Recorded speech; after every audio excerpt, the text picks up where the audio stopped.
नमस्कार साथियों, मैं गणेश शर्मा एथिक एजुटेक से आप सभी का स्वागत करता हूं। सुप्रभात, राधे राधे, जय श्री राम, श्री गणेशाय नमः। साथियों, आज हम एक महत्वपूर्ण बात करने जा रहे हैं आपसे, जो पढ़ाई से इतर है लेकिन हमारे जीवन में बहुत मायने रखती है। ऐसा कहते हैं कि शुभता, उचितता, लाभप्रद स्थिति हमारे जीवन में बहुत मायने रखती है, और ये हमारी नैतिकता के नियमों में भी है, ये हमारे दर्शन में भी है, हमारे धर्म में भी है। इवन आप ये देखते होंगे पूरे विश्व में सभी धर्मों में शुभता की बात, शकुन अपशकुन की बात, शुभ अशुभ की बात, लाभ पुण्य की बात, पुण्य पाप की बात, ये सब धर्मों में पाई जाती है। आप देखते होंगे कि चाइना में भी वही स्थितियां होती है कि शुभता, शकुन अपशकुन का क्या मायने है। जापान में, अमेरिका में, सभी धर्मों में ये स्थितियां रहती है। और ये शुभता हमारे जीवन के लिए बहुत मायने रखती है साथियों। इसलिए शुभता के लिए शुभ मुहूर्त का होना बहुत जरूरी है। हम कोई भी नया कामकाज करने जाते हैं तो नया कामकाज करने के लिए एक शुभ मुहूर्त हम पंडित जी से निकालते हैं। और पंडित जी किस तरीके से निकालते हैं, क्या करते हैं, उसमें श्रेष्ठ चौगड़ियों की बात करते हैं, काल का ध्यान रखते हैं, एक शुभ मुहूर्त की बात करते हैं। शुभ मुहूर्त में भी टाइम आपका होता है साथियों।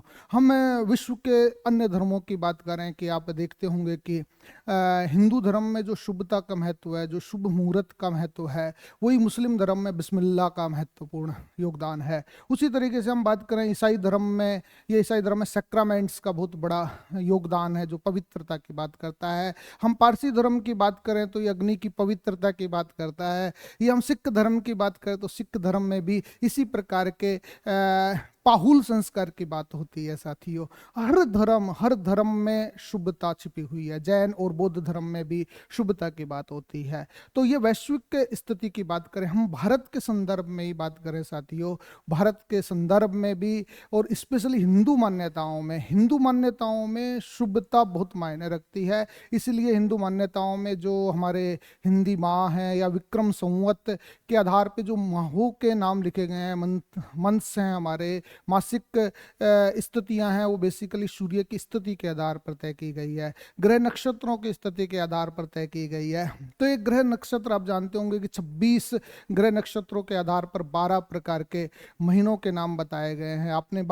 हमने बात की होगी कि शक संवत में राशियों का बहुत बड़ा महत्वपूर्ण योगदान है। ये राशि आपकी मेष से लेकर आपके मीन राशि तक होती है। ये राशि 12 माहों में 12 प्रकार से विचरण करती है साथियों।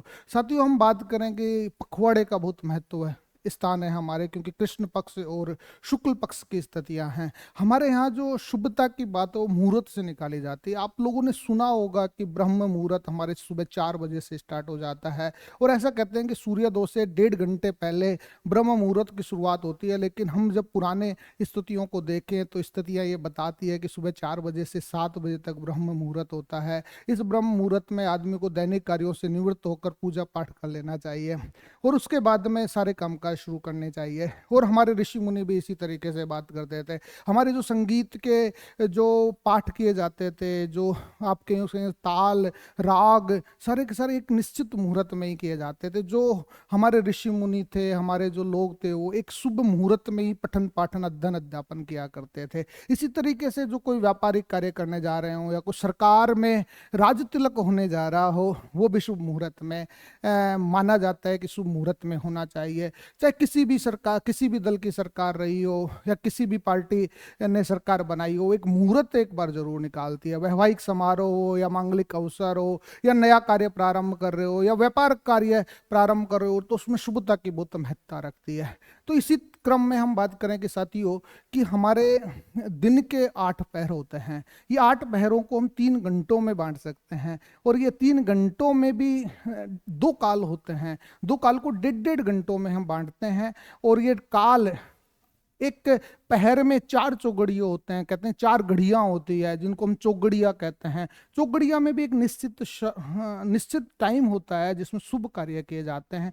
कभी कभार शुभ कार्य वर्जित किए जाते हैं कि इस काल में आपको नहीं करना चाहिए। साथियों, आज दिन है 15 दिसंबर 2023, दिन आपका है शुक्रवार, और आज हमारे 14वें मुख्यमंत्री के रूप में राजस्थान में मुख्यमंत्री की शपथ लेने वाले हैं भजन लाल शर्मा साहब। ये भजन लाल शर्मा साहब एक राष्ट्रीय स्वयंसेवक संघ से जुड़े हुए हैं, हिंदुत्व विचारधारा का पोषण करते हैं, और देश के जो प्रधानमंत्री हैं वो भी हिंदुत्व विचारधारा का पोषण करते हैं। तो लाजमी है कि हिंदू मान्यताओं के आधार पर शुभ मुहूर्त की बात करना हमारे लिए बहुत आवश्यक हो जाता है। आपने देखा होगा कि अखबारों में पढ़ा होगा कि 11 बजे से हमारा शपथ लेने जा रहे थे मुख्यमंत्री। आखिर 11 बजे से 12:15 क्यों हुआ यह मुहूर्त? ये एक प्रश्न चिन्ह है कि आखिर 11 बजे का मुहूर्त 12:15 क्यों कर दिया। और आपको ये भी पता होगा कि साथियों कि आज शुक्रवार के दिन एक राहु काल की स्थिति आती है। राहु काल आपको पता होगा कि शुक्रवार को 10:30 से 12 बजे के बीच में होता है। मुझे तो ताज्जुब होता है उन मनीषी पंडितों पर, उन मनीषी विद्वानों पर, उन्होंने 11 बजे का शपथ समारोह क्यों कर दिया। जब हिंदुत्व विचारधारा से जुड़े हुए लोग हमारे इस बात को देख रहे हैं तो वो जरूर जानेंगे कि शपथ ग्रहण 11 बजे से क्यों किया गया। जब हमारे खुद ब्राह्मण सीएम बनने जा रहे हैं, किसी विद्वान पंडित ने ही इस मुहूर्त को निकाला होगा, निकालने के बाद में ये तय किया होगा कि भाई 11 बजे क्यों। आज हम बात करने जा रहे हैं कि इसको 12:15 बजे किया गया इस मुहूर्त को।